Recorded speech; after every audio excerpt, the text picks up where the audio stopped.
क्या आप जानते हैं कि आज से तकरीबन 7 मिलियन साल पहले पृथ्वी पर एक न्यू आइसेज की ओर बढ़ रही थी। तब कुछ ऐसा हुआ जिसके कारण इंसान धरती पर टपक आए। आइसेज की वजह से हम धरती पर कैसे टपक आए?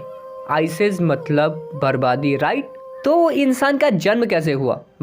जब पृथ्वी का तापमान ड्रॉप हो रहा था तब अमेरिका के गर्म और ह्यूमिडिटी से भरे जंगल धीरे धीरे ठंड और सूखे पड़ने लगे थे, जिससे बड़े पेड़ों की तादाद घटने लगी और उनकी जगह ले ली घासों ने। यानी कि तब जो बंदर प्रजातियां ऊंचे ऊंचे पेड़ों पर गुलाटियां मार रहे थे, उनसे उनका प्लेग्राउंड ही छीन लिया गया और उनमें से कुछ 2 पैरों पर चलने के लिए मजबूर हो गए। अब ये वही समय था जहाँ पर इंसानों के पूर्वज यानी कि होमोनेंस बाकी बंदर प्रजातियों से अलग हो गए और फिर जाके होमोसेपियंस यानी कि हम बने। लेकिन ये स्प्लिटिंग हुई थी कुछ 7 मिलियन साल पहले और होमोसेपियंस आए करीबन 3 लाख साल पहले। तो आखिर इनके बीच करीबन 6.7 मिलियन साल के दौरान आखिर क्या हुआ था? फ्रेंड्स, इस युग को बोलते हैं प्री हिस्ट्री यानी कि हमारे पहले का इतिहास। सो गाइस, मेरा नाम है सनी और आज हम लोग इसी ह्यूमन हिस्ट्री पे बात करने वाले हैं, कैसे हम लोगों ने अपने आप को सर्वाइव किया, सभी जीवों से अलग हो गए और आज इस यूनिवर्स में सबसे बड़े क्रिएचर बन बैठे हैं। आज हम लोग अपने माइंड की ताकत से हर वो चीज कर सकते हैं, हर वो चीज सोच सकते हैं जो हम पाना चाहते हैं। But how?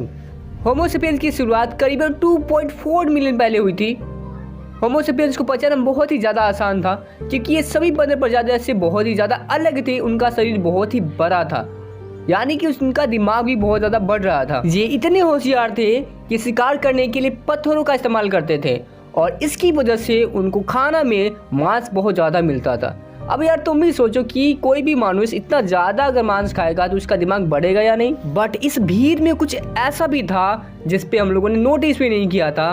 वो थे सीधे होके चलने वाले हमारे प्रजाति, जिसका नाम था होमो इरेक्टस। होमो इरेक्टस मात्र एक ऐसा ही प्रजाति था जो अपने 2 पैरों पर सीधे होकर चल सकते थे। सीधे चलने से इनकी एनर्जी ज्यादा खपत नहीं होती थी और यही एनर्जी उनके दिमाग पर खपत होने लगी। समय अपनी रफ्तार से चले जा रहा था, फिर कुछ ऐसा हुआ जिसकी कल्पना हम लोगों ने कभी नहीं की। करीबन 1 से 2 मिलियन साल पहले होमो इरेक्टस ने आग की खोज भी कर ली थी और उन पे नियंत्रण करना भी सीख गए थे। आग के आविष्कार ने मानो उनको नया जीवन दे दिया था। आग के प्रयोग से वो बड़े अपने से बड़े जानवर से बच सकते थे और इतना ही नहीं, उसकी मांस को आसानी से पकाकर खा सकते थे। मांस को पकाकर खाने से उनको ज्यादा चबाने में ऊर्जा नहीं लगती थी और यही ऊर्जा उनके दिमाग पर खर्च होने लगी।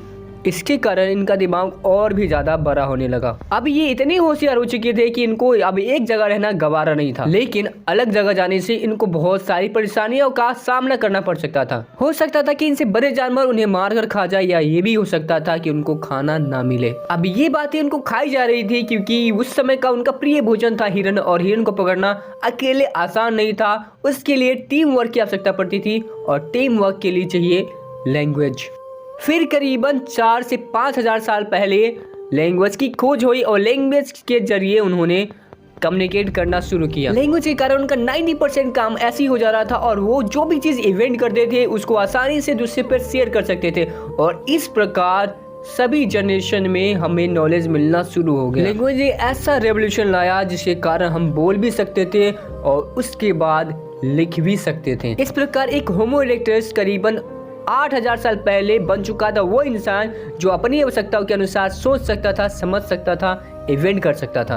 और इस प्रकार हम लोगों ने तकनीक और दिमाग की सहायता से वो चीज कर दिया जो कोई नहीं कर सकता था। हम लोगों ने यातायात के लिए रेल बनाई, उद्योग का निर्माण किया और न जाने और क्या क्या चीजें की। आज मुझे कहते हुए बहुत ज्यादा खुशी हो रही है क्योंकि हम एक छोटे से क्रिएचर से निकल के आज वो बन चुके हैं जो आज हम लोग कल्पना भी नहीं कर सकते थे। आज हमारे यूनिवर्स में हमारे ऐसा कोई जीव नहीं है।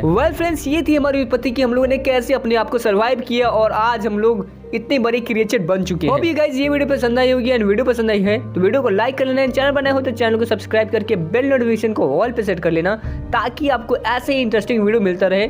सो नेक्स्ट वीडियो किस टॉपिक पे चाहिए ये कमेंट करना मत भूलना। So I will see the next video, तब तक के लिए थैंक्स फॉर वॉचिंग।